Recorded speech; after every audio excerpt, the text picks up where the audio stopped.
Happy anniversary to Movies You Miss podcast. Happy anniversary!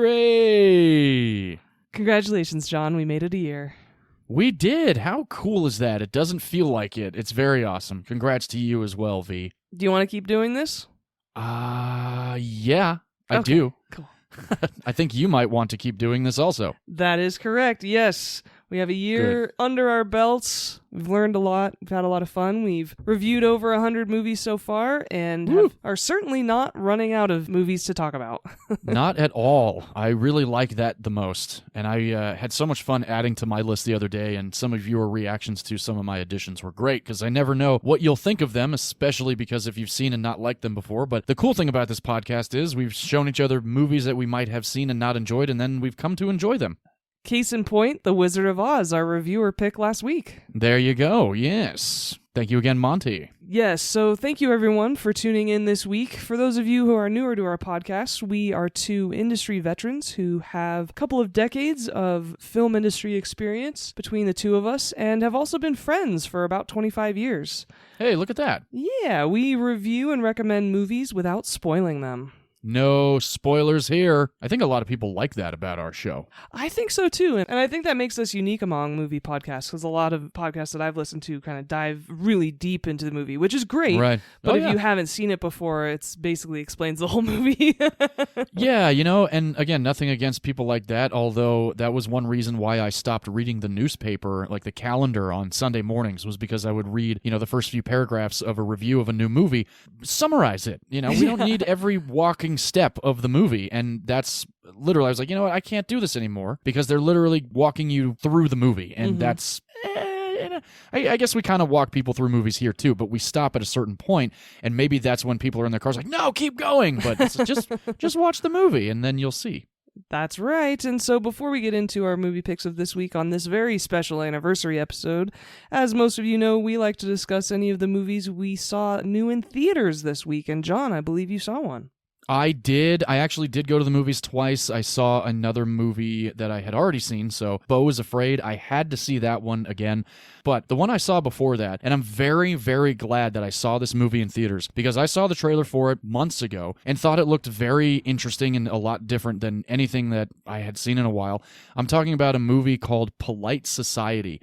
This movie comes out of the UK. Yeah. This movie comes out of the UK. It is about a Pakistani young lady named Ria and her sister Lena. They are both, connected at the hip, but one is older than the other. This movie is written by Nida Manzoor. Pardon me if I'm pronouncing your name incorrectly. Brief synopsis of this movie. Ria wants to be a stunt woman. Her parents aren't really about it. Her sister wants to help her out with it, and then all of a sudden her sister kind of gets betrothed to this very wealthy Pakistani man. And then there are some what the fuck moments in this movie that had me laughing and just shaking my head like, this is happening in this movie right now. Very, very entertaining movie. Hilarious from beginning to end. Awesome practical stunt sequences. I've watched a lot of the behind the scenes since seeing this movie, and Priya Kansara, who plays Ria, she's a badass. And everyone knows how much V and I love ass-kicking women on this podcast, so please do check out Polite Society if you can. I will see this movie again. I will show this movie to my wife. I will show this movie to anybody that wants to see it. It is a very, very entertaining flick. Awesome. Yeah. Well, I'm glad you really enjoyed it and had the opportunity to tell more people about it. As am I, yes. As we mentioned, this is the 1-year anniversary of our podcast. We premiered May 18th of 2022, and so happy anniversary technically tomorrow. Right. And in celebration of that, John, you want to tell everybody the theme we chose for this episode? Yes, why not? We have chosen two of our most favorite films. This movie of mine that I chose is my favorite film. I believe yours is your favorite film as well. Yes! I mean, here's the thing. Did this change after you watched it this time? No, of course not. Okay.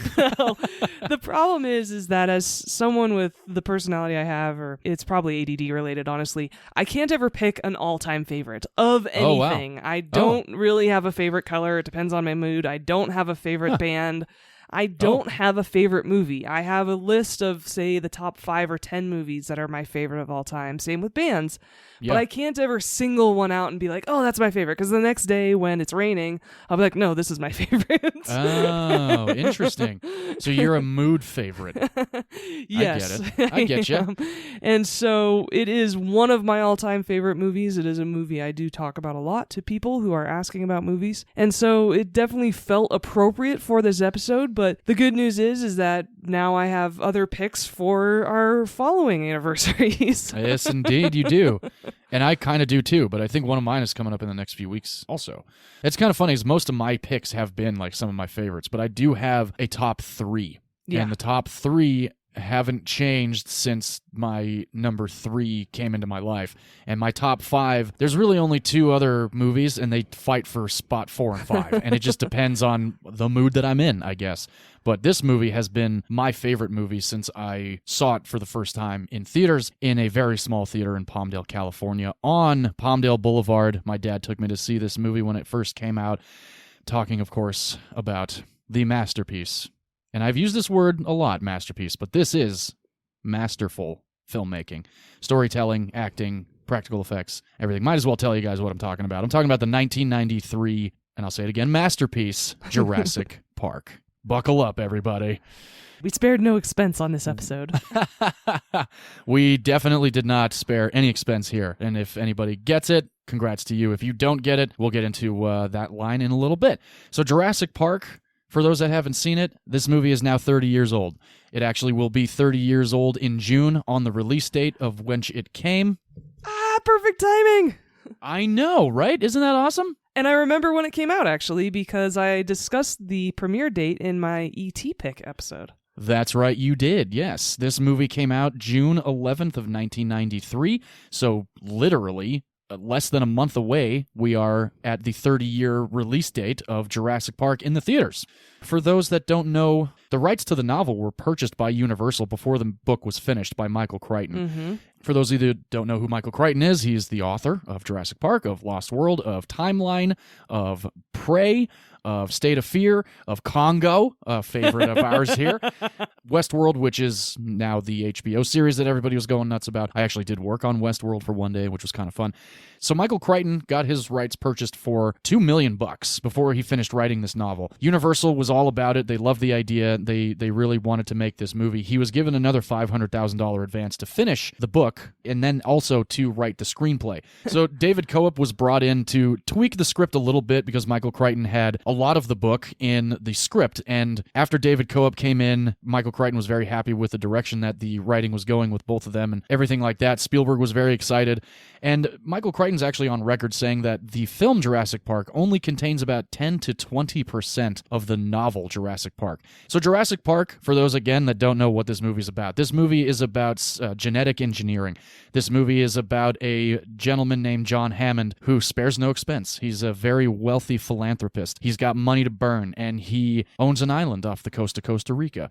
And he's spent the last couple of years, building a sort of biological preserve, really spectacular. Drive kids out of their minds. This whole thing.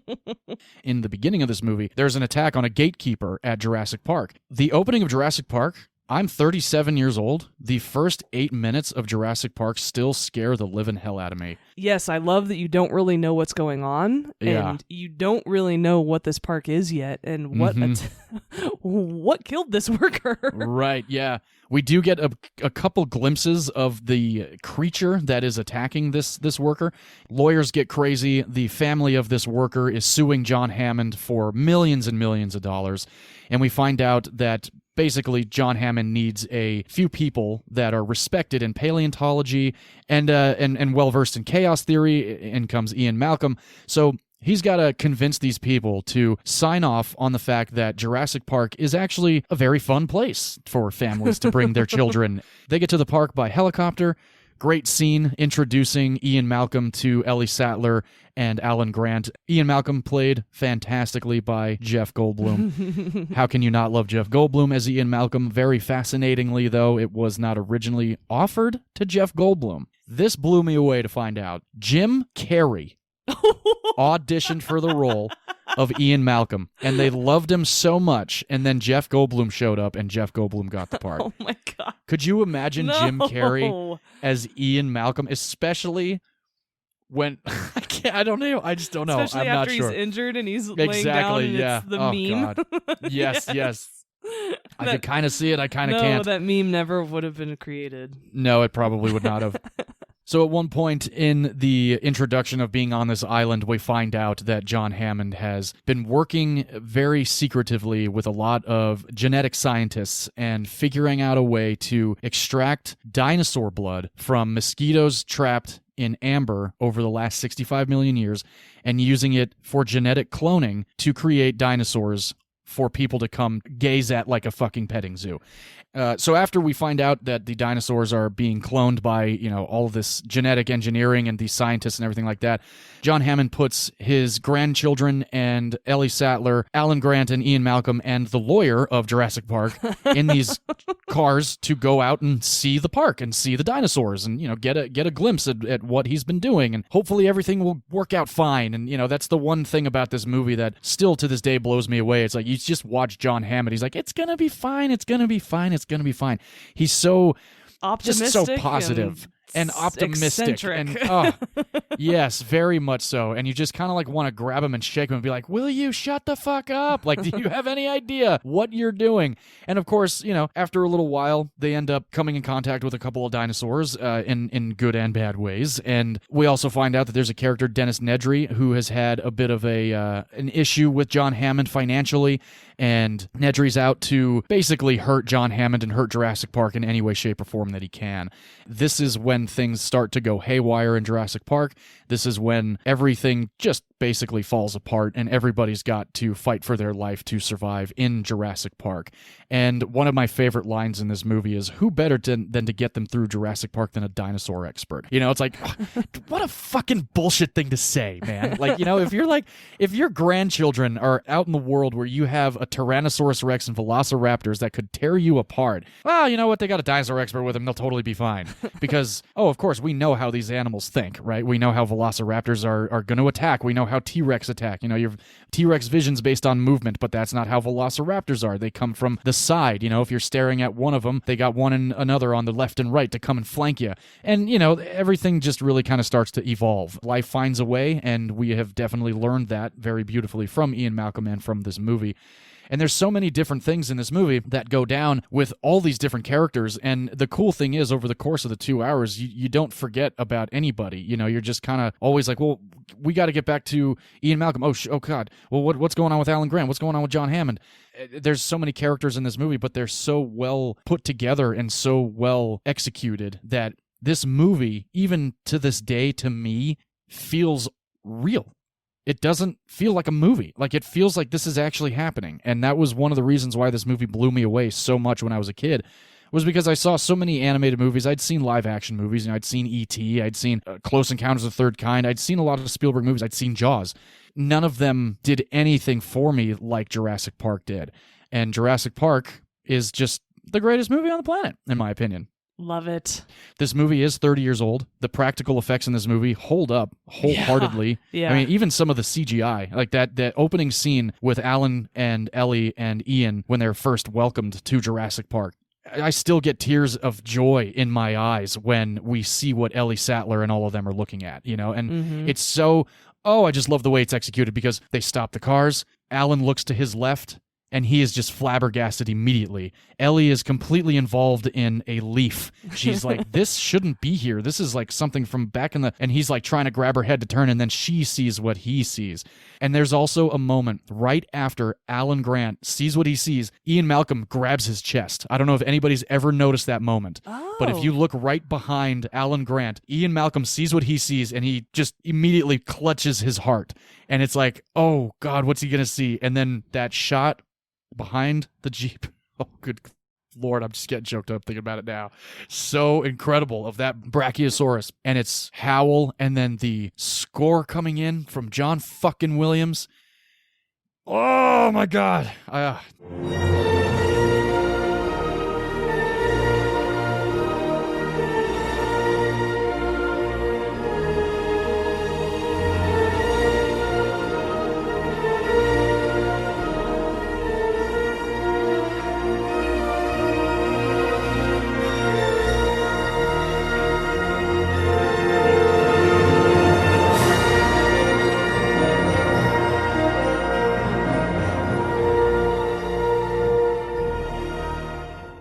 It's such an incredible moment in that movie.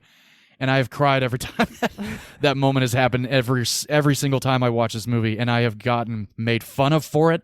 I have been told that movie is okay. It's not the greatest thing in the world, and I will go to jail if somebody tries to tell me that it's not one of the greatest movies that's ever been made, if not the greatest movie ever made. So that opening sequence alone, the CGI, and then there's the wide shot after Alan Grant is like, they move in herds. They do move in herds. You know, like, how did you do this? And John Hammond is like, I'll show you. That shot of all of them in the water, those dinosaurs, and like just looking over the shoulder of, it's just getting chills, just getting fucking chills. And I have the 4K of this, and the transfer of the 4K is so spectacular that it literally feels like this movie was shot just last year. I mean, and that's a testament to this movie also, is that it literally holds up in every sense of the word. There's nothing wrong with this movie. I agree. It holds up incredibly well. That first shot is iconic in terms of movie history. I love that. I love that none of them are overacting. Their facial expressions are perfect. Oh yeah. What I even wrote it down. I was just, when I watched this movie the other day, I was like, iconic shot, because it is. Oh yeah. And I agree. I think this movie is amazing. I appreciate the fact that I watched it again because of this podcast. And sweet. There are so many pieces of the movie that come together, and I agree. You know, even Samuel L. Jackson's bit part in the movie. Oh yeah. He's a full character, and you care about his storyline in this movie, and I think that's one of the reasons why this movie holds up. Spielberg is so good at crafting three-dimensional characters, and we talked about this a little bit with E.T. That's why you care about these people. They seem normal, they seem realistic, they seem like fully formed human beings with motivations and weaknesses, and every person in this movie is like that too. Oh yeah. Even Robert Muldoon, and he's not in it very long. He's the big gamekeeper here at Jurassic Park. I like his character too. Clever girl. Yeah, one of the most famous lines in all of Jurassic Park. Love that part. Ooh. Another great moment, and John Hammond's most iconic line, and Richard Attenborough's most favorite line in the entirety of Jurassic Park. Dr. Grant, my dear Dr. Sattler, welcome to Jurassic Park. And it's just that epic shot of all the dinosaurs and that beautiful score from John Williams. And John Williams actually wrote the score within like a month in his house, and then he recorded it just a few weeks before the movie actually did get released. And he is on record saying that the soundtrack, he wanted to convey the excitement and overwhelming joy of a child having seen a dinosaur for the first time. And I gotta say, it just gets you right in the fucking heart. Mission accomplished. Mission accomplished. And not only that, the entire soundtrack is magnificent. I have the soundtrack on CD. Before I wrecked my last car, it was the #1 disc in my CD changer for a year at least. On my wedding day, I woke up and put my Spotify on and had the Jurassic Park soundtrack playing all morning while we were getting ready.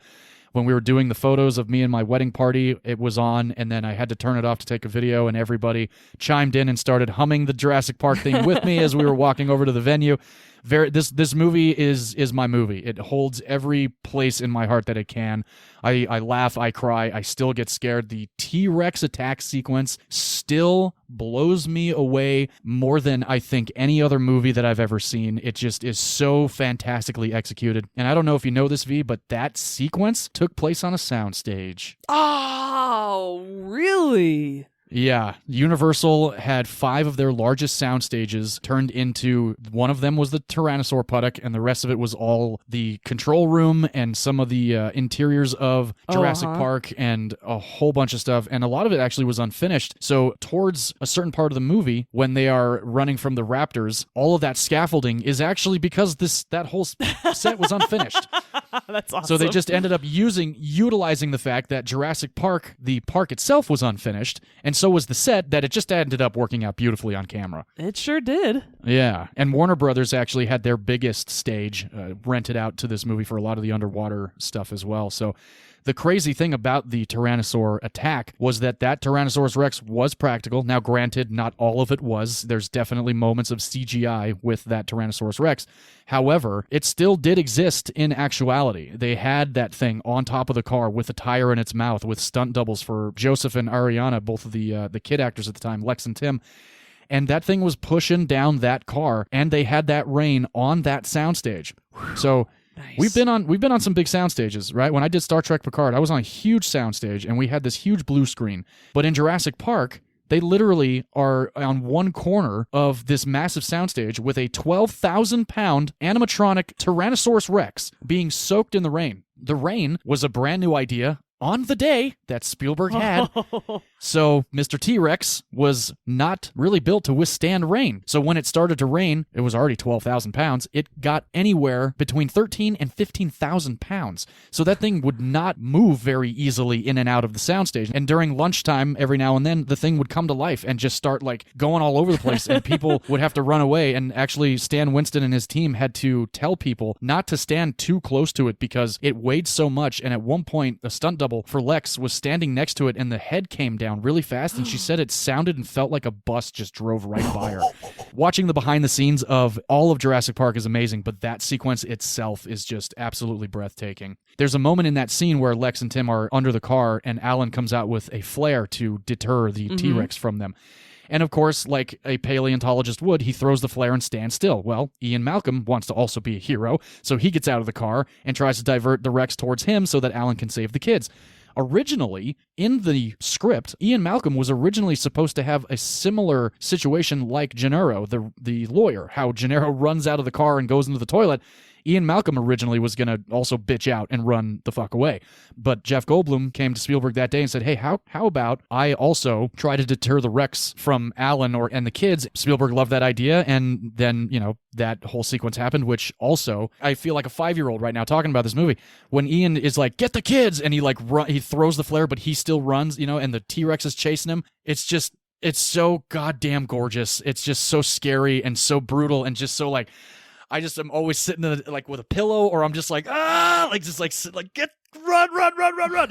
not going to make it. So a lot of really cool behind-the-scenes stuff as I've been kind of firing off. I haven't really talked about the cast too much yet, but Sam Neill was Alan Grant. He was not originally cast. William Hurt was first choice. So glad it didn't go to William Hurt. I don't think I've seen William Hurt in a good acting job in my life. I'm sure there might be one that exists. I don't know. I always revert back to Lost in Space, which was a god-awful movie. Oh, that's a terrible movie. Yeah. Sam Neill, for those that may not know who he is, he's Alan Grant in Jurassic Park. That's all you need to know. He's also in one of my favorite sci-fi horror films, Event Horizon, and he's in a bunch of other movies from the 90s. He's also in Jurassic Park 3. He does make a resurgence as Alan Grant in Jurassic Park 3. We have Laura Dern. She was in Big Little Lies most recently on HBO with Reese Witherspoon and Nicole Kidman, and I thought she was great in that. She was also in a movie that I actually enjoy quite a bit called Novocaine with Helena Bonham Carter and Steve Martin. I think that movie's hilarious. We have Richard Attenborough. For those of you that may not know who he is, very, very famous Scottish actor and director. This movie, Jurassic Park, was his first acting role in 14 years. He had been behind the camera most of the time, since 1979. And if those of you that don't know his acclaimed film Gandhi with Ben Kingsley, one of the greatest movies that's ever definitely been put to film. Gandhi is an absolute masterpiece. We then have Jeff Goldblum, The Fly, Lost World, Jurassic Park, Independence Day as David Levinson. I fucking love him in Independence Day. And so many other movies. And he's got a great show on Disney Plus right now called The World According to Jeff Goldblum. And it's 2 seasons long right now. And it's like a travel show. He goes around and travels and has some fun. We also have Wayne Knight, who we mentioned last week for our Disney episode. He was in both of our Disney picks, and now he's in this. He plays Dennis Nedry. Also Newman from Seinfeld. Then we have Samuel L. Jackson, who we mentioned, and we don't really need to list off any of his credits because Samuel L. Jackson is Samuel L. Jackson. So hold on to your butts. Here we go with some more trivia of Jurassic Park. After Jurassic Park came out, most colleges and community colleges had a rise in interest in paleontology classes. Of course. Of course they did. I, of course, had a bit of an interest in paleontology. However, my main interest came from the fact that I could potentially make a movie like this. And that was what turned me on to the entertainment industry. I was 7.5, 8 years old, and I saw Jurassic Park, and I knew what I wanted to do with the rest of my life. And I am a veteran of the entertainment industry now, and something tells me I'm not done yet. And I think that that's a good mindset to have. They did shoot practical locations. I know I mentioned that they shot on 5 sound stages at Universal and a soundstage at Warner Brothers. They shot on Kauai and in Maui and on Oahu. They were actually slammed with a hurricane during production, so they had to shut down for a little bit, and the hotel they were staying in had all the cast and crew move into the ballroom because that was apparently the safety spot. They couldn't find Richard Attenborough anywhere, so everybody was really kind of freaking out. The morning after, Richard Attenborough showed up in the ballroom and said, "Oh, I slept through the whole thing." Apparently he's been through some crazy weather in his life. What a badass. I know, so awesome. Crichton also wanted John Hammond in the book and in the movie to come off as a dark Walt Disney. And I think he nailed that almost perfectly. I mean, all Hammond wants to do is drive kids out of their minds and show them that dinosaurs can still exist among humans and all this other shit. So there's a moment early on when Hammond is showing everybody, the early workings of how Jurassic Park kind of got up and down, and we meet Mr. DNA. And I love this sequence. I've always loved this sequence. It's the hello, John, the whole part of the miracle of cloning bit. Mr. DNA was actually an idea from Spielberg. This did not exist early on in talks of pre-production and in early writing for this movie. Mr. DNA was used to take so much exposition from the novel and shrink it down to a 2.5-minute moment. Okay. So all of the sequence caps and the frogs and finding this and doing that and all of that stuff was exposition from the novel, and I just think that is absolutely brilliant because you don't really miss anything if you're paying attention to what Mr. DNA says. It really is mind-boggling shit. Like, it is really just like, can we fucking do this? Like, can we really maybe clone some dinosaurs? And lo and behold, there was a paleontologist that found soft tissue of a Tyrannosaurus Rex while digging, so cloning is very possible and very possibly on the horizon at some point, but hopefully people are smarter about it. I have no idea. And that's the other thing. You see the stupidity of human nature, right? Ellie says it, as does Dr. Grant early on in the movie. You're thrusting these animals that have been off the planet for 65 million years. Well, the question is, how can you know anything about an extinct ecosystem? And therefore, how could you ever assume that you can control it? You have plants in this building that are poisonous. You pick them because they look good. But these are aggressive living things that have no idea what century they're in, and they'll defend themselves violently if necessary. Dr. Grant, if there's one person here who could appreciate what I'm trying to do. The world has just changed so radically, and we're all running to catch up. I don't want to jump to any conclusions, but look. Dinosaurs and man. 2 species separated by 65 million years of evolution have just been suddenly thrown back into the mix together. How can we possibly have the slightest idea of what to expect? Spielberg was in the very early stages to direct another Michael Crichton adaptation when this one came to his office. He was actually working on a movie version of ER, which was interesting to me because I know of the TV show. Obviously, everybody knows of the TV show ER. But Crichton actually did write a novel about an ER, and they were in early talks of turning that into a movie, and then Spielberg heard about Jurassic Park and then completely scrapped the idea for making an ER movie to make Jurassic Park. Yeah. But then Crichton and Spielberg would go to EP, the TV show that ran for, 20-some-odd seasons? I mean, I don't know how many seasons ER ran. Now, this part blows me away. There was a director that wanted to direct Jurassic Park. He was going to bid on the script before bid on the rights before Universal paid the $2 million to Michael Crichton for him. He was going to make it an R-rated Jurassic Park. All he wanted to do was make this twisted-ass Jurassic Park R-rated movie. That director is one of our favorites, James fucking Cameron. I saw that coming. As soon as you said R-rated, I was like, yeah, James Cameron an wanted to make R-rated this Jurassic movie. Park. Would have been That would have been dope. so cool. I think it would have been definitely badass, but Cameron was a big fan of Spielberg, and he saw a lot of the earlier pieces and rushes, and he said that it would have been unfair of him to make an R-rated Jurassic Park because Steven Spielberg knew how to draw in kids and adults, and he was the right director for the job. Damn Skippy. Hell yeah. Richard Dreyfuss was in consideration for Alan Grant, as was Kurt Russell, which, No. I don't know. No. Not really anything that I would be too crazy to watch. Kurt I don't know. Russell is an action hero, not a scientist. Right. Yeah, I know, exactly. It's kind of how I felt it also. Some of the practical dinosaurs are so amazing in this, and there's that Triceratops scene that a lot of people will very likely remember. That was a full-on animatronic Triceratops. They smothered it with honey and papaya so that the flies would fly all over it, which was kind of interesting because I'm like, oh, you definitely see a lot of flies, and they're not CGI flies. Yes, and when I was a kid, I thought this was such a great scene because they cussed in it. Yeah, they did, right? That is one big pile of shit. Yes, it is. You will wash your hands before you eat anything. That's right. She's tenacious. You have no idea. And another reason I absolutely love this movie is because of Ellie Sattler and the Oh, yeah. way Laura Dern plays her. Oh, yeah. As a kid growing up, as a young girl growing up, as a tomboy, Ellie Sattler being smart, a scientist, outdoorsy, Yeah. low maintenance, Very. bold.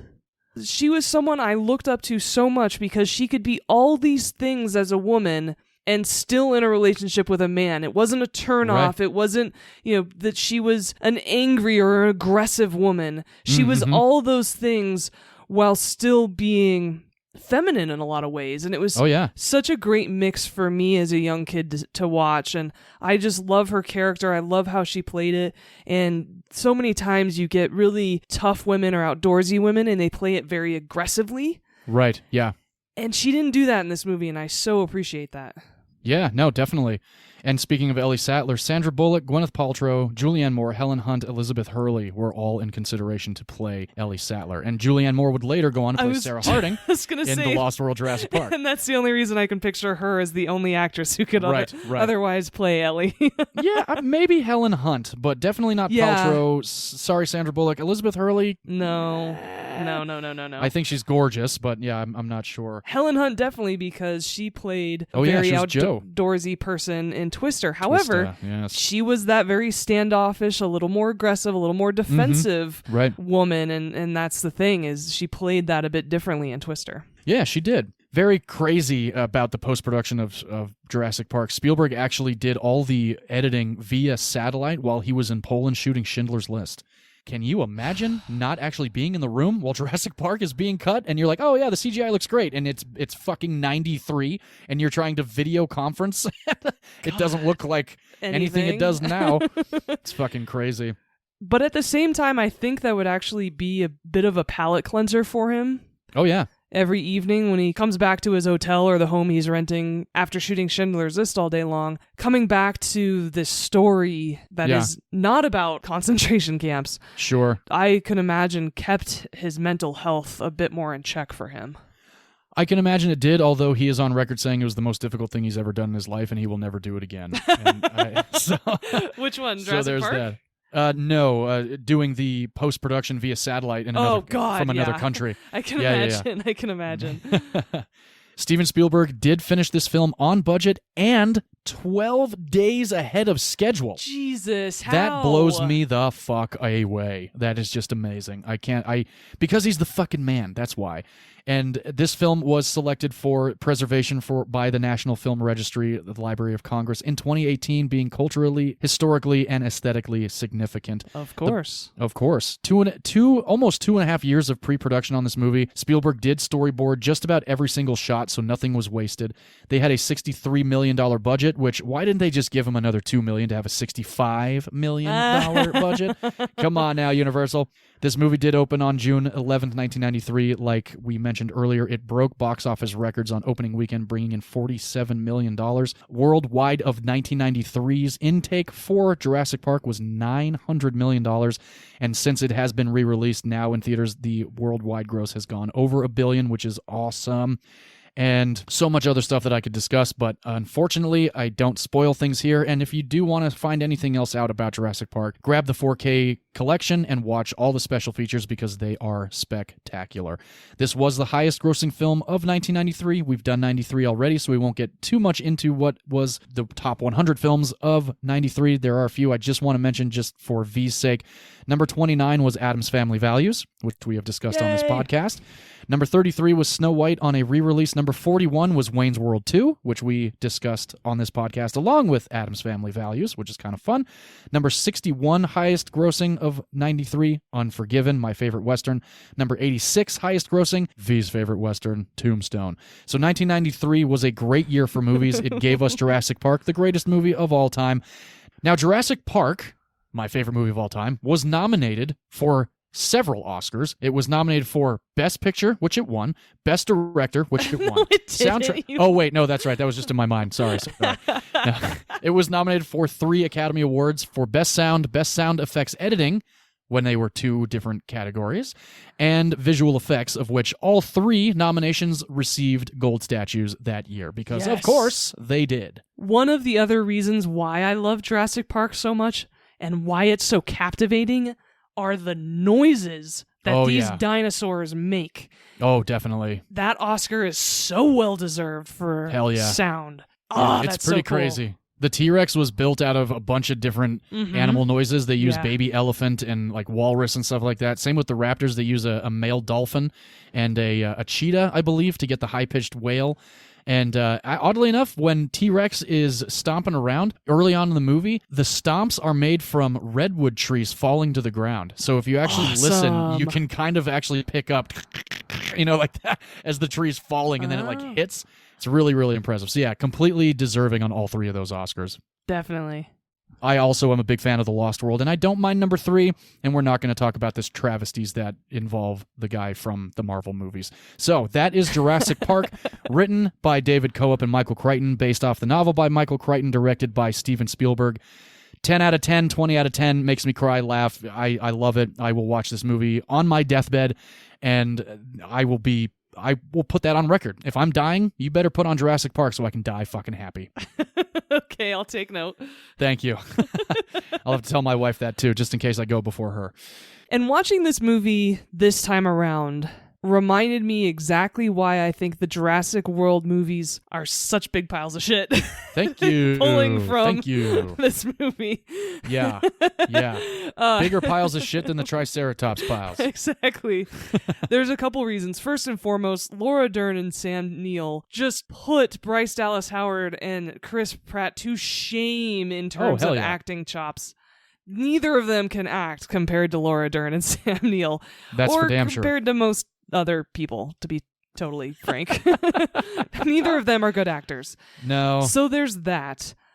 But also, watching this movie again, I realized part of the best parts of this movie are the velociraptors. Oh, yeah.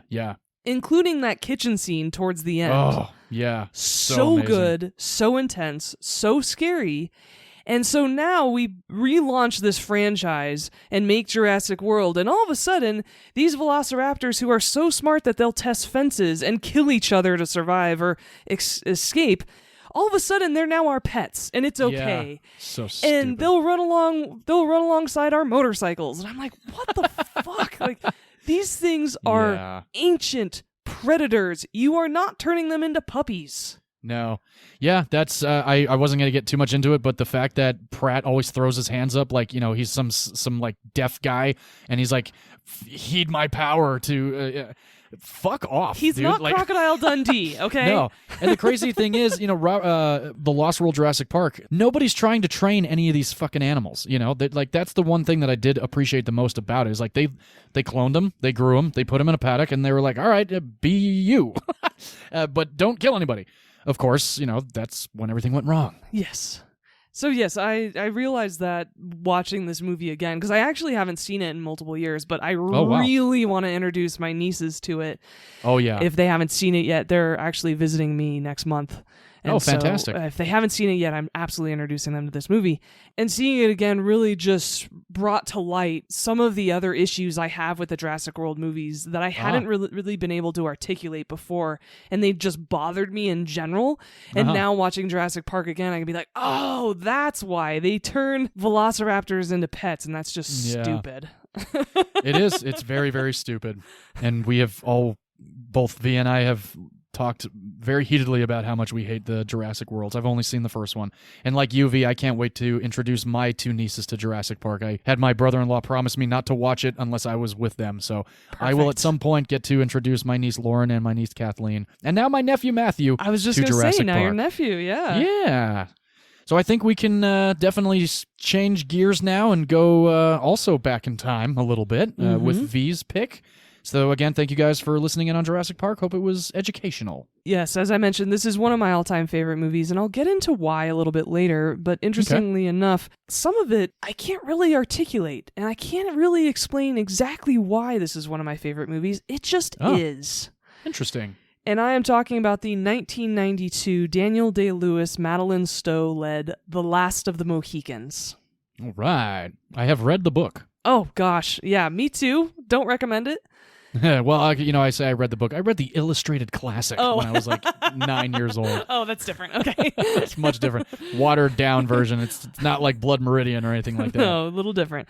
This movie is set in 1757. I love that. I love the opening of that. I like that. Instead of just like, oh, you're supposed to know when it is. No, exactly. Big and bold. I like that. Yeah. It's big and bold. It explains a little bit what's going on. We are in the wilds of New York, or at least the colony and therefore state that would become New York, right, along the Hudson River Valley. And it's in the middle of the French and Indian War. And for those of you who are educated in the American public education system, I will tell you a little bit more about the French and Indian War. Good idea. Yes.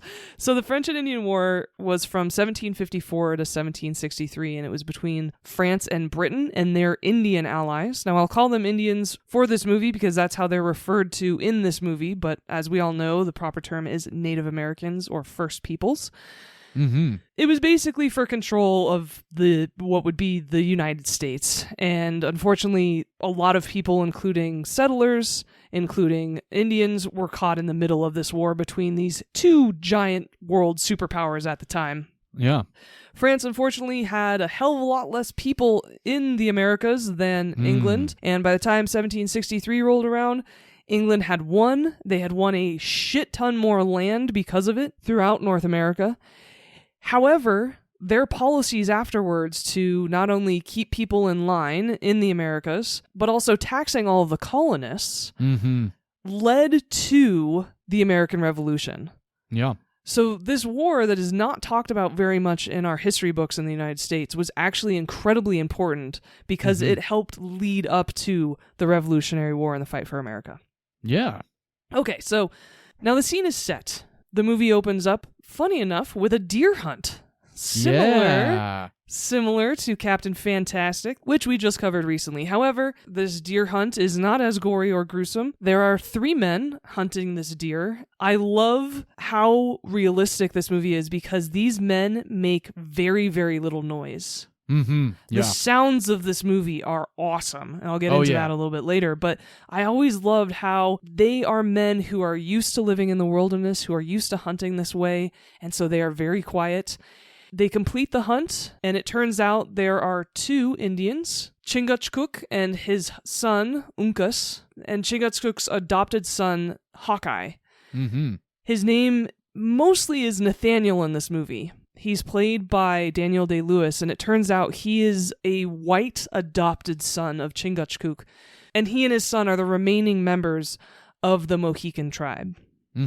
After their introduction, we are also introduced to British soldiers, to colonists, and these soldiers are trying to recruit the colonists to join a militia and fight for grand old England. Yeah.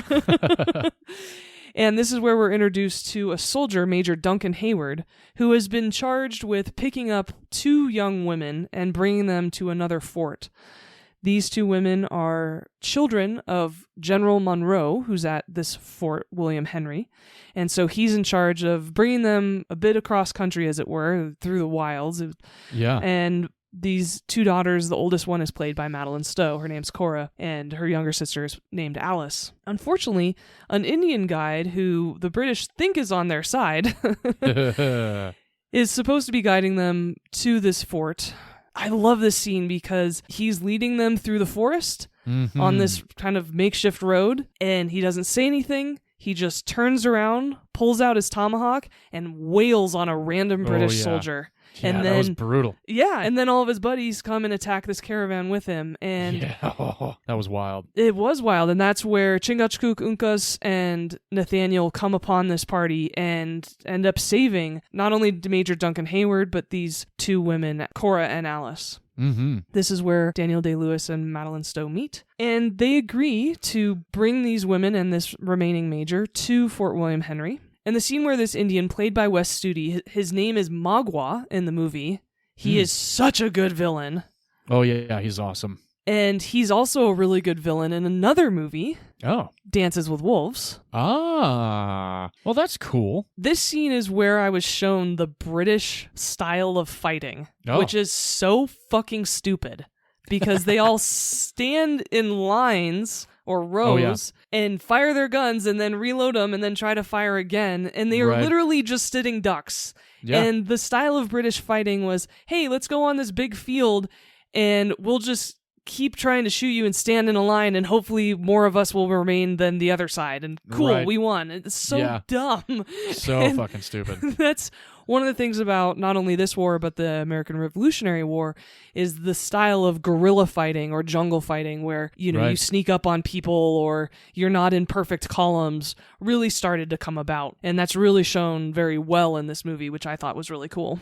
I liked that a lot, and it's one reason why I like certain movies like this because of the muskets and everything like that, and the crack of the gun, you know? Like I think in The Patriot even, there's a whole lot of that because they line up on the field, like you said, and there's the one guy with the drum and the one guy with... I don't know if anybody used to listen to Dane Cook, but it was like one of my favorite Dane Cook bits. He would always be like, can you imagine being in the Revolutionary War and being the flautist and being like... and then getting shot and then having to keep going like... I've just been shot in the leg, been shot in the arm, now I'm dead. You know, it's like... Why are they playing fucking music? You know? I know. They need their own movie soundtrack, okay? I guess they did. They needed to get pumped up, yeah. Yes. And so as Nathaniel and his adopted father and brother have agreed to take Malcolm and these women to Colonel Monroe, their father, at Fort William Henry, they all start to learn about each other, get to know each other. There is a lot of tension between Major Duncan Hayward and Nathaniel because Hayward is very loyal to the British Army. He's a British soldier. He's still in his uniform. And Nathaniel and his family are not scouts, are not part of this conflict, are not part of the militia. And, you know, Major Duncan Hayward at one point goes, I thought all of our scouts were part of this. Like, what are you doing? Why are you going west? Like, there's a war on. And Nathaniel's like, I'm not part of it. Yes, I'm not a scout for you. Yeah, exactly, which I thought was really great. And unfortunately, Major Duncan Hayward has had feelings for Cora for quite some time. Oh, yeah. But Nathaniel and Cora start a budding romance, so there's that subplot. There's finding out why Magua wants to kill them and has so much hatred for Colonel Monroe and his two daughters.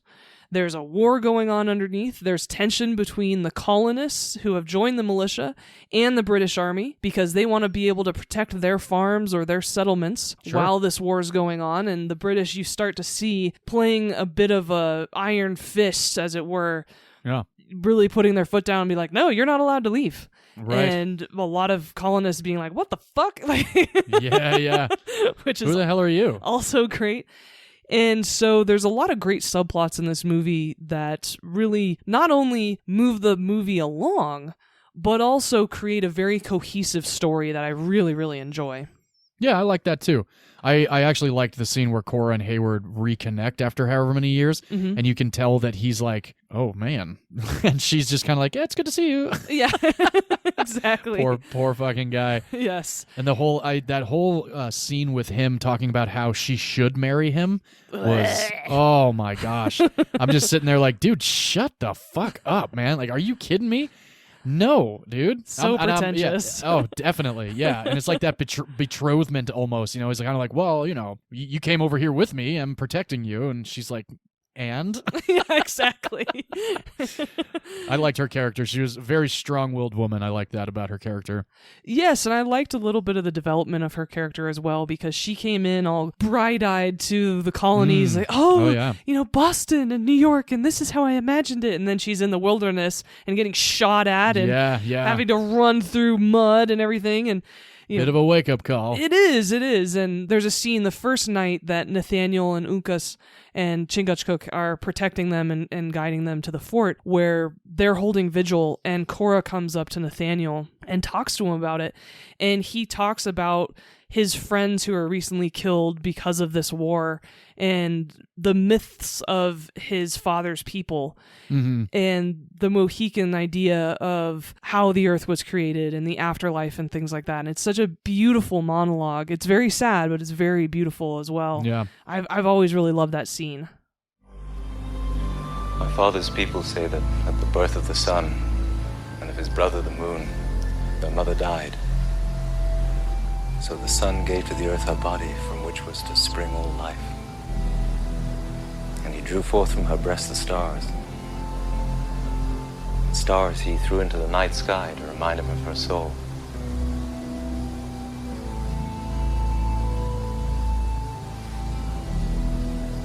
So there's the Cameron's monument. My folks do, I guess. So unfortunately, they get to Fort William Henry thinking that, oh, they're just going to meet up with their dad and he's a colonel, it's going to be fine. And it is boy.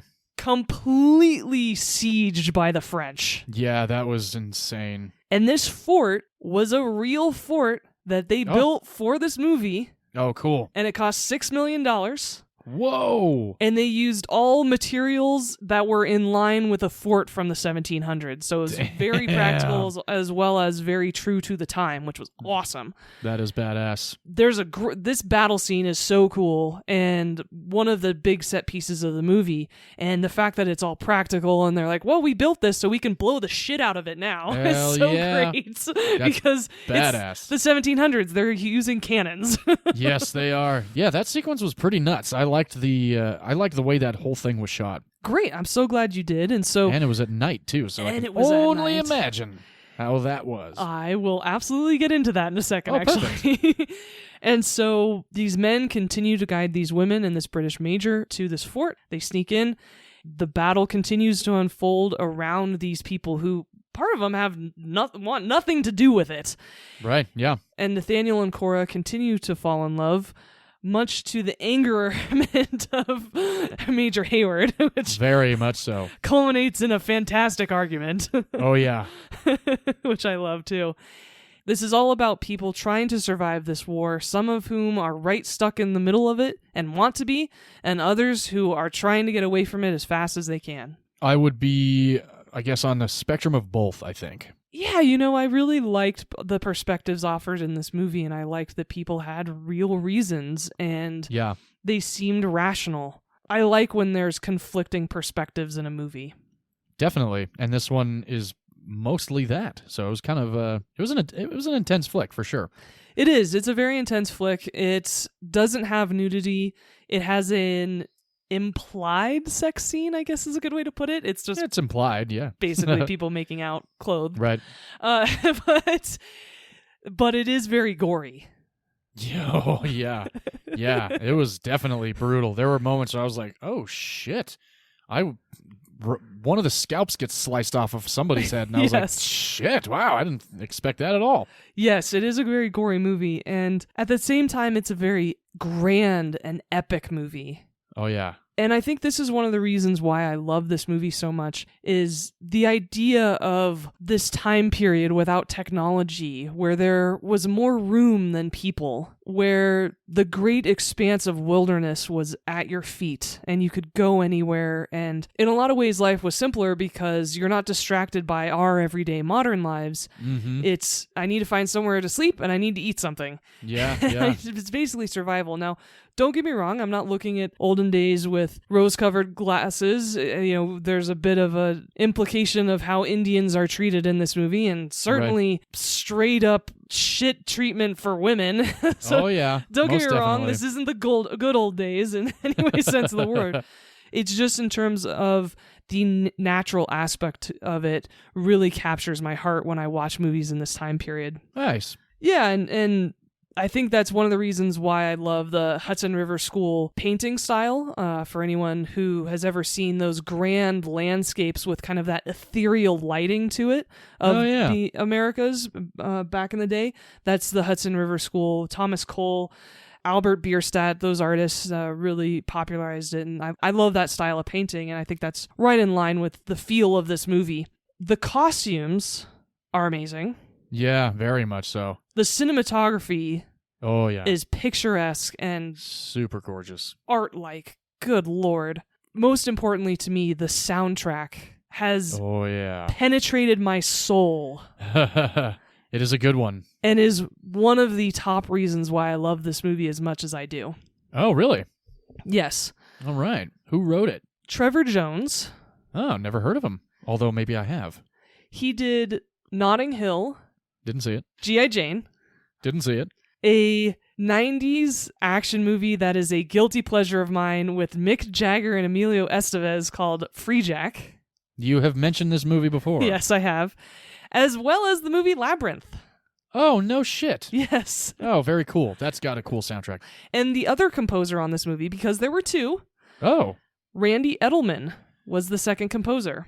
That name has a strange familiarity. It should, to it. because he did Triple X, Shanghai Noon, 6 Days, 7 Nights, Anaconda, Dragonheart. Hey, your pick. Yeah. While You Were Sleeping. Oh, cool. The Mask, Angels in the Outfield. Hey, we've talked about that one. Gettysburg. Damn. My Cousin Vinny, Kindergarten Cop, Twins. Whoa. And a show I absolutely love, whose theme song you've absolutely heard because it's been reused ad nauseum over the years, Briscoe County Jr. Okay.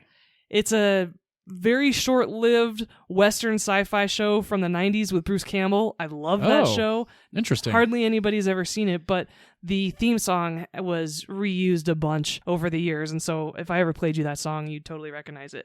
Gotcha. As I mentioned, this soundtrack is unbelievable. It's beautiful. I need to own the vinyl of it now that I've started collecting vinyls. Oh, yeah, that would be a good one on vinyl. And this is just a very grand and epic movie, even though it centers on a few characters. Mm-hmm. And it also has a very famous scene where this group of people is running away from their enemies, which include Magua and all of his Indian scouts and buddies. Mm-hmm. And this is where Daniel Day-Lewis has that very famous speech of, "I will find you." Oh, yes, yes. If the worst happens, you stay alive. If you don't kill him, they'll take you north up to Huron land. You submit, you hear? You're strong, you survive. Stay alive, no matter what occurs. I will find you. No matter how long it takes, no matter how far. I will find you. Which Mission Impossible 2 copied so cringeworthy-like that pissed me off so bad. And Tom Cruise has a very, almost word-for-word speech to Thanadewi Newton, and it just pissed me off so bad when I watched it the first time. I was like, no, you did not just do this. So, for anybody who hasn't seen Last of the Mohicans, watch it because that's the original amazing speech. That's fucking funny. Yes. MI2 is the one that I don't remember any of. No, it sucks. Except the rock climbing opening and the Metallica song. Yes, exactly. And as I mentioned, Daniel Day-Lewis plays Nathaniel in this movie. Mm-hmm. Guess how many credits this man has? It's funny, I was thinking about that watching this movie because I've seen a handful of them. I haven't seen My Left Foot. I haven't seen a couple other ones. Mm-hmm. I'm going to say it's anywhere between 9 and 15. You know, that's the thing. He's such a regarded actor. He is, I think, the best actor of the last several generations. Oh, wow. He only has 30 credits. 30? That's a lot more than I thought. Yeah, but as someone who is so recognizable, similar to Tom Cruise, you know, Tom Cruise has only had like 44 credits. I guess that's true, yeah. Only having 30 is pretty impressive to make that much of an imprint on the movie industry and cinema in general. Definitely, yeah. I love There Will Be Blood. I'm a big fan of Lincoln, and I liked Phantom Thread. It wasn't a movie that I felt I needed to like rush out and see again, but I did like Phantom Thread. I liked this movie. I didn't see that movie 9, that musical that he did, that was very Chicago-esque and burlesque-esque. Yeah.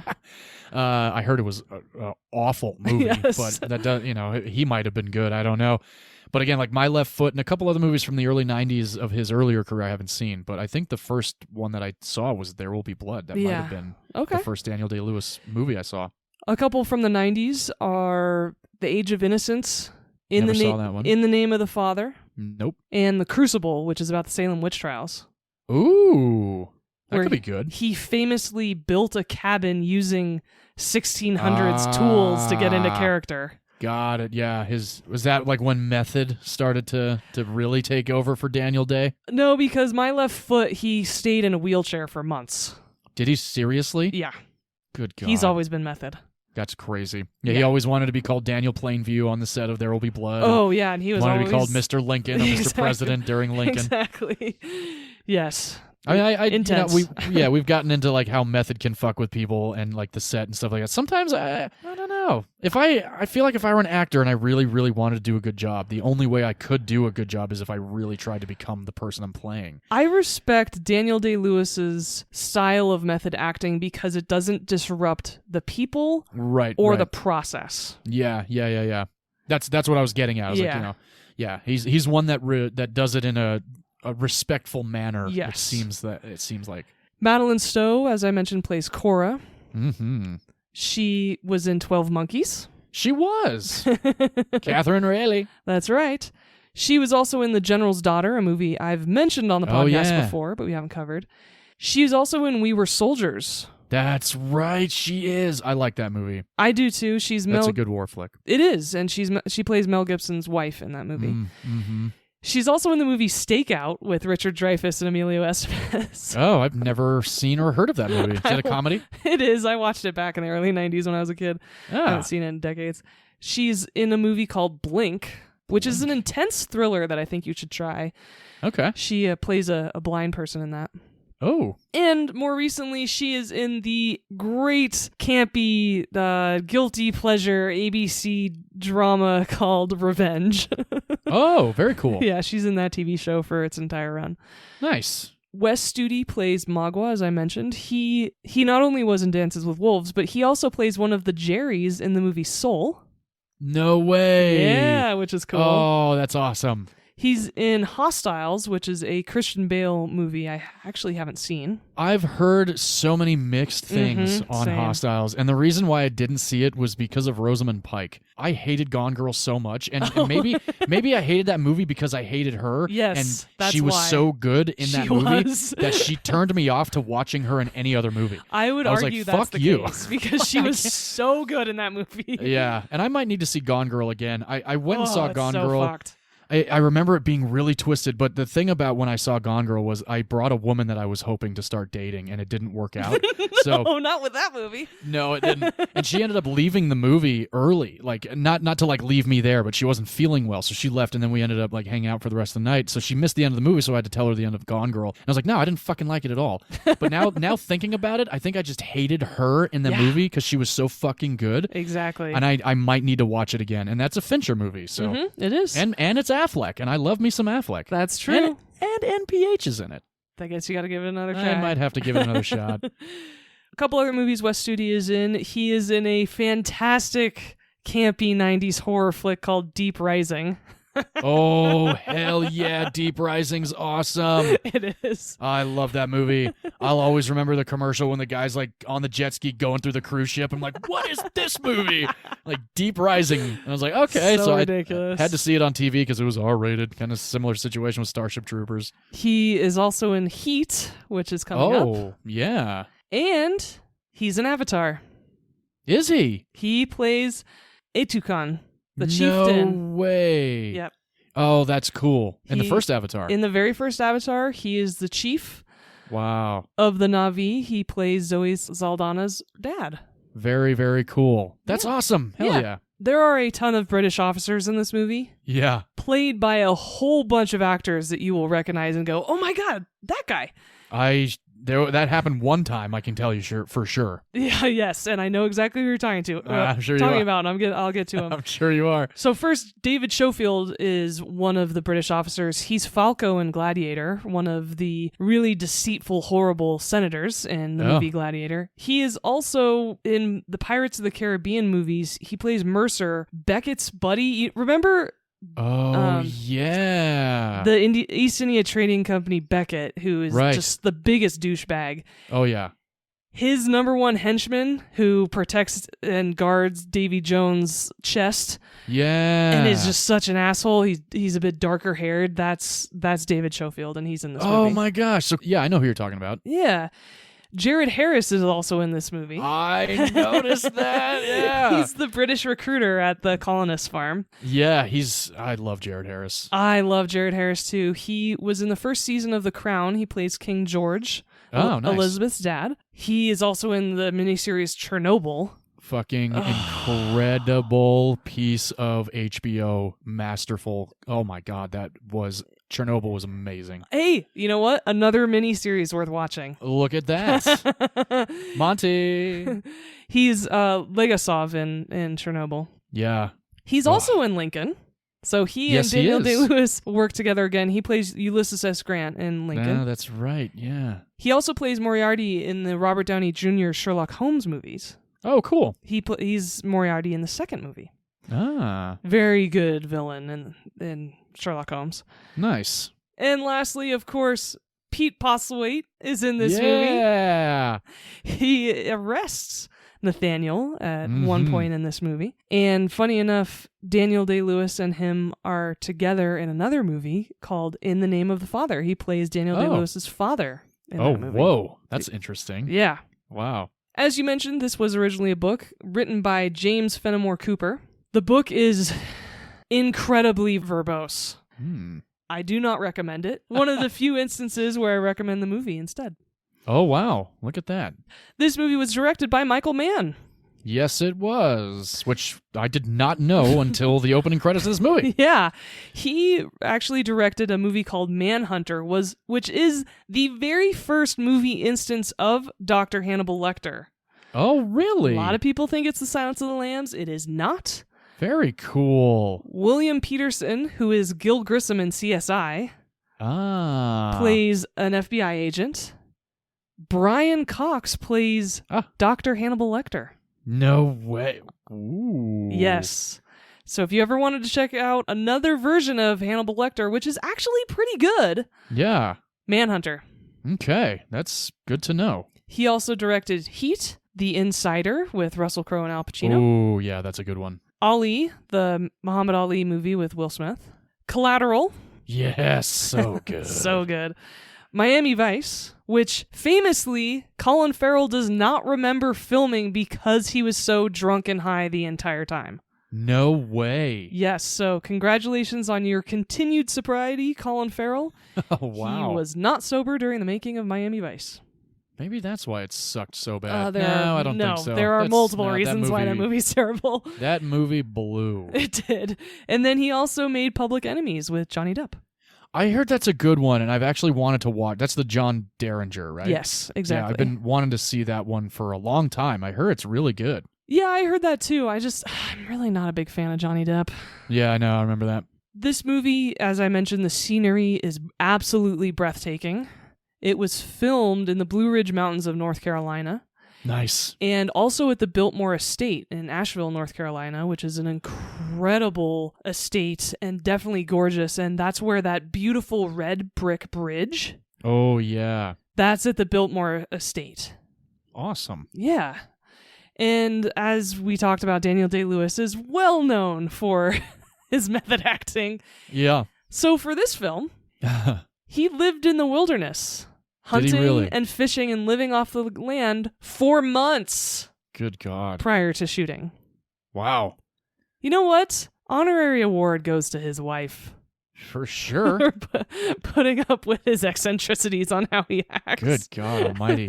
Did he come to set and, like, just not shower? Like, did they... Oh, yeah, and he only would eat things that were the, natural food that he could forage back in the day and shit. Yeah. That's so fascinating. And he also trained with a U.S. Army colonel to develop his shooting and hand-to-hand combat skills, which were badass in this movie. Yeah. Hell yeah. I like how true to the period a lot of this movie is. As I mentioned, the fort, the costumes were also period accurate, and the props, including the knives, the tomahawks, his rifle. Oh, wow. And Chingachgook's badass war club that he uses. Yeah, those are all awesome. true to the time and were actually created by blacksmiths and weapons experts, which is awesome. Yeah, that is badass. Yeah. The shoot also employed more than 900 Native American extras from all over the United States, which I thought was super cool. I love that. And another piece of this movie that makes it feel so real is the cinematographer Dante Spinotti used minimal lighting to give the movie a natural look, which a lot of people complain about. Some people complain that this movie is very dark in certain scenes, which is understandable. I get the complaint, but it's because he did it on purpose. It was realistic, which I really appreciate. That's awesome. So all the candlelight and everything was that's how they lit the scene, basically. Yeah, exactly. That's cool. It's like with Barry Lyndon, Kubrick did that. He shot it only natural light and by candlelight. Yeah. And yeah, that's wild. Especially 35 millimeter film. Can you imagine being the guy trying to take the stop and you're just like, He's like, all right, now let's roll. I'm like, well, can you see anything? Exactly. No, that's the point. Roll it. Exactly. But there were a ton of problems on this movie. Really? Yes. So a lot of people had conflicts and butted heads with Michael Mann. Oh, really? The costumes were originally designed by multiple Academy Award winner James Acheson.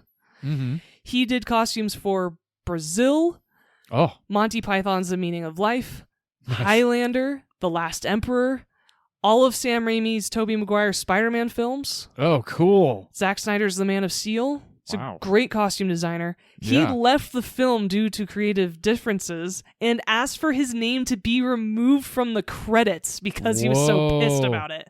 Wow. Yeah. That doesn't happen often. No. And so costume designer Elsa Zamparelli came in and finished all the work, and she had previously done Dances with Wolves. Oh, very cool. Yeah.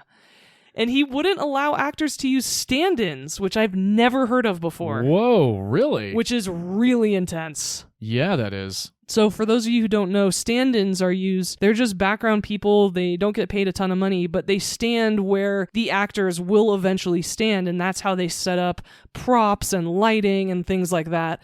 And it's really a way to not only save a lot of money, but also a lot of time. So when the actors are in fact saying their lines and they are in fact filming, they're standing in the right spots and there isn't like lighting adjustments that have to be made during that. Yeah, that's one thing about the entertainment industry that I don't necessarily miss is screaming for, where's the stand-in? Yeah, exactly. Because they're usually at Crafty or they're off stage on their phone or, doing whatever. And there are some good stand-ins out there, but there have been times where I'm running around with my head cut off looking, all over different stages for certain, and I'm calling them too, and they're not answering the phone. Oh, I left my phone in my backpack. It's like, well, what are you doing 2 stages down on another show? Oh, my friend works over there. Okay, well, you're on our show today.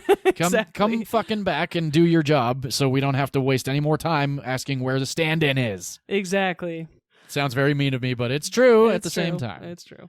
Each scene took at least 20 takes.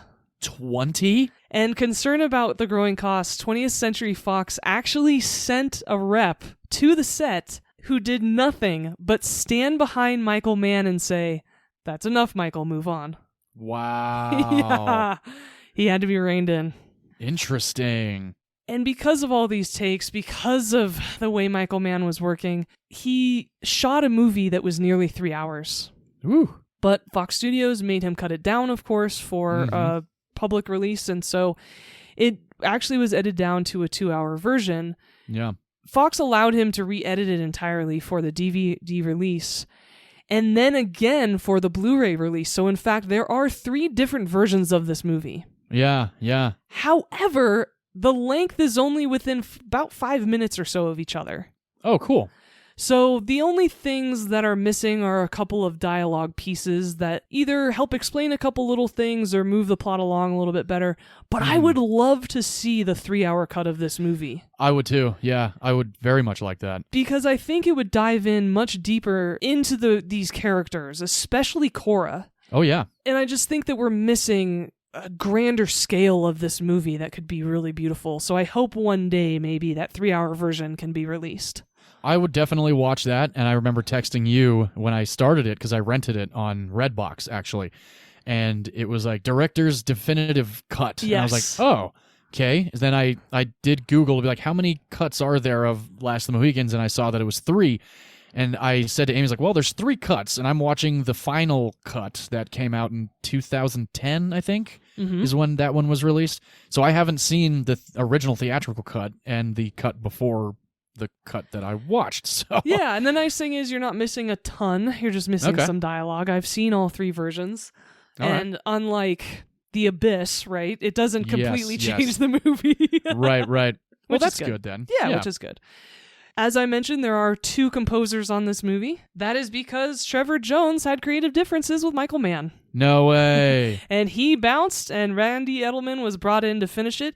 And you will actually see, if you bring this soundtrack, this score up on either Spotify, Apple iTunes, or even if you own it, there are distinctive credits through the first half of this score and then the second half of the score. And it actually does sound a bit different.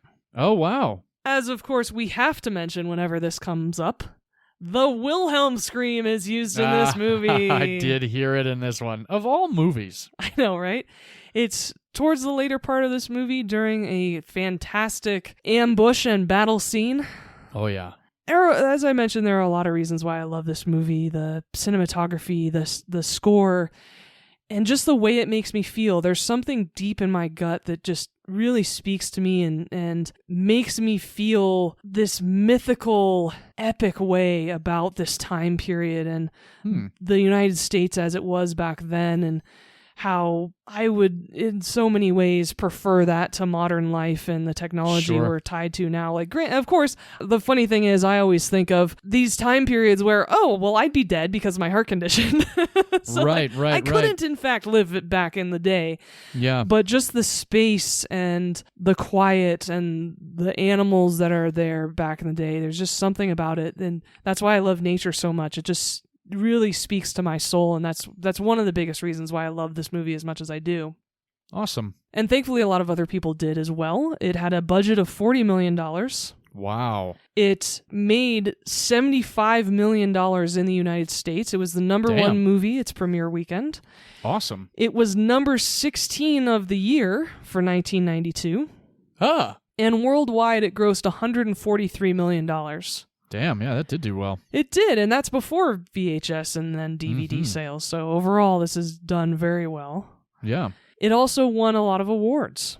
Oh, sweet. It won Oscar for Best Sound. Nice. It won the BAFTA, which is the British Oscars, for Best Cinematography for Dante Spinotti. Nice. He was the DP for Manhunter, which I just mentioned. Yeah. Beaches. Blink, that Madeline Stowe movie I mentioned. Yeah. Heat, another Michael Mann movie. Right. The Quick and the Dead, that Leonardo DiCaprio Western. Oh, yeah, I never saw that one. It's a little weird. Is it? Yeah. L.A. Confidential. Oh, boy. The Insider. Nice. Red Dragon, another Dr. Lecter style movie. I like Red Dragon, and it gets a lot of shit because Brett Ratner directed it, but I thought that movie was badass. Ray Fiennes as an evil guy is definitely a recipe really for good. Success. Definitely. And Edward Norton was in that one, too. He was. And yeah, that was a good one. More recently, Dante Spinotti DP'd The Ant-Man and the Wasp. Oh, very cool. Yeah. It also won a BAFTA for Best Makeup Artist. Very nice. Who is named Peter Rob King. And he did the Matrix Reloaded and Matrix Revolutions movies. Oh. The Rock. Welcome to The Rock. Which, if he did the makeup for the infectious, poison melty face scene, that's pretty good. Hell yeah. He did The Fugitive. Nice. Patriot Games. He did a ton of Harrison Ford and also Sean Connery movies. Awesome. Aliens. Well then. Alien 3, Oh boy, David Fincher. Indiana Jones and the Temple of Doom, My favorite. and oh god, and The Last Crusade, which is my favorite, which is the Hell right yeah. answer.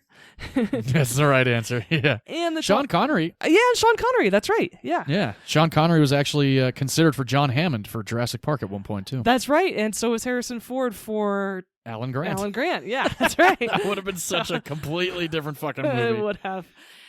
I like that Sam Neill plays just an everyday man, kind of just a scientist. You know, Yeah. Harrison Ford shows up on Jurassic Park, and you're like, everybody's gonna be fine. Exactly. Yeah.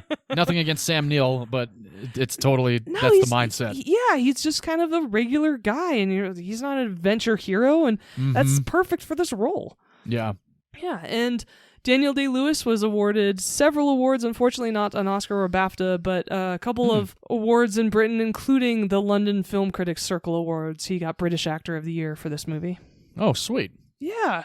Very and cool. lastly, I just want to say that The Last of the Mohicans opened with critics praising this film, actually, which is great. Yeah. And I'm so impressed that despite all of the issues on this movie, this set sounded like a fucking mess, and so did Yeah. post-production, Ooh, right? Like all of these sure. people quitting, Michael Mann sounding like a pain in the ass, the production company having to send someone is a huge deal. Yeah. Somehow, with multiple people working the same role, this movie coalesced to become a very great film. Yeah. And it was cohesive. And Definitely. I'm very impressed with somehow everything worked and this film became amazing. Yeah. Agreed. And that's The Last of the Mohicans. Awesome. Definitely an enjoyable film. I liked it. I would maybe watch it again. I don't know if it would be one that I'd be like, oh, it's a Last of the Mohicans day. You know, I don't know if it's like one of those types of movies for me. I feel like I do need to watch it again. My I love my wife very much, but she was very vocal about how she did not enjoy watching the only hour of the movie that she watched. So every now and then that does kind of take me out of enjoying a movie. Definitely. But otherwise, I did like it. The soundtrack was one that I definitely was like, ooh, I'd like to listen to that one again. Performances were great. Like you mentioned, the costumes were amazing. And the action sequences, the hand-to-hand combat stuff was very, very impressive. Yes. Definitely a good movie. So now this is it's got to be my fourth, I would say. Oh, no, fifth, because I've seen Gangs of New York. So I think it's my fifth Daniel Day-Lewis movie that I've seen. So I've got 25 more to go. Yeah, exactly. I think you need to have like a do not disturb sign on your movie room door sometimes. Yeah. Or, if she's like, can I join you? I'm like, No, but I always, I do like watching movies with my wife, but it does get a little annoying when she's like, well, this movie's boring. That was a stupid movie. That's the movie V picked? That's what you're picking? That's what you're talking about? Like, okay, all right. Enough. This is why we're the hosts of this show. Exactly, yes. But I do love my wife very much. Yes. Unfortunately, this movie is not streaming on any particular service. However, it is rentable for $3.99 from just about every service. That's what I paid on Redbox, which Redbox had, I've streamed from them before, and it was nice, and no ads or anything.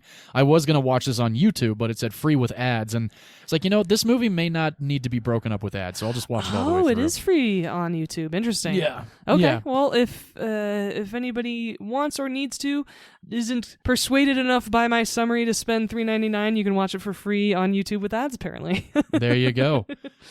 And unfortunately, Jurassic Park is now not available on any streaming. You can rent it. Like I said, watched my 4K copy of it. So I would recommend anybody, if you have a 4K player, to get the 4K collection, because it's an amazing transfer. I bet. Sophie, would you watch Last of the Mohicans with your grandma? I would, actually, because she was a huge fan of that time period of the American West, Native Americans. I want to say she was one of the people who introduced me to Dances with Wolves, so cool. This is right up her alley. Even though it is a bit brutal, she, I think, would have liked it. I certainly recommend late teens to watch this movie, because there's some serious violence in this movie. There definitely is. Yeah, it's jarring too when it happens. Sometimes it's out of nowhere.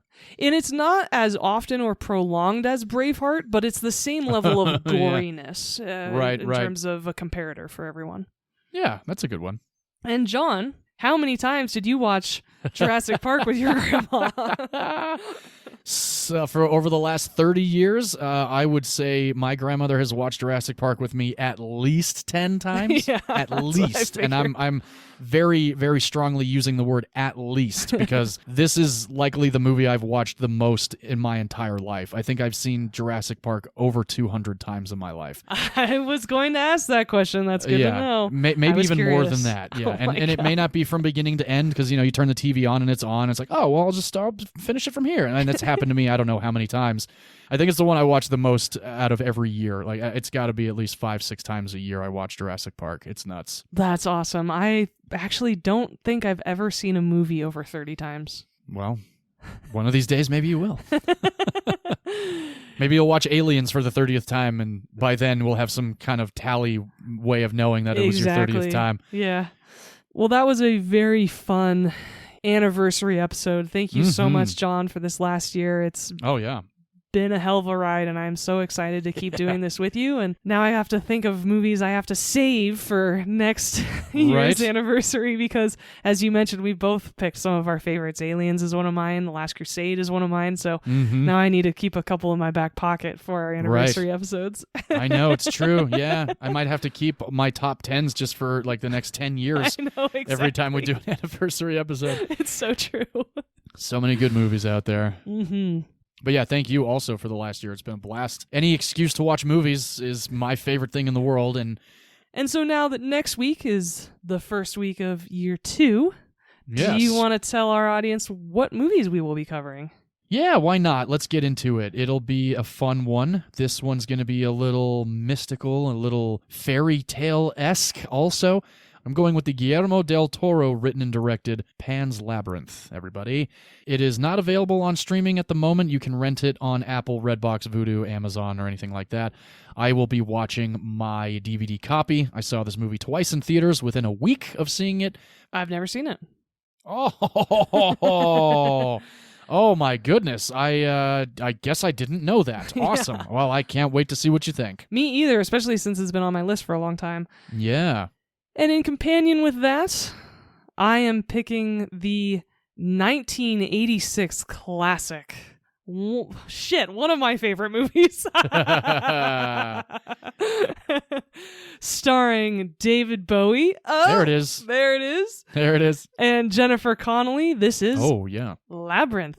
The Story of the Babe. What a good movie. I only saw this movie recently within the last 10 years. It's one of my wife's favorite movies, and I bought her the Blu-ray anniversary edition. Unfortunately, Labyrinth has recently left streaming services. Ah. You can rent it digitally from just about anyone for $3.99.